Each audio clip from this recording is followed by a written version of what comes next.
Rasululloh sallallohu alayhi va sallamning buyumlari. Bismillahirrohmanirrohim. Alloh, Alloh, Alloh.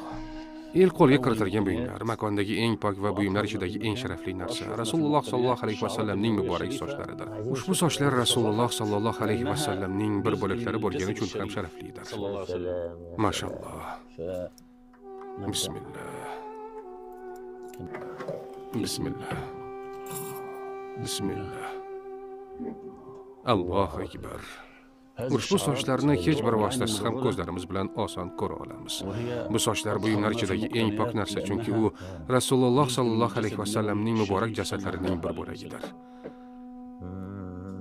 Tarixda Rasululloh sochlarini qisqartirgan paytlari sahobalar uni olishga oshiqadilar.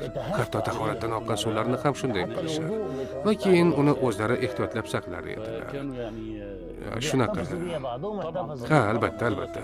Keyinchalik ushbu sochlar ba'zi oilalar qo'lida otadan farzandga o'tib, bizni kunimizda ushbu muborak makonga yetib kelgan.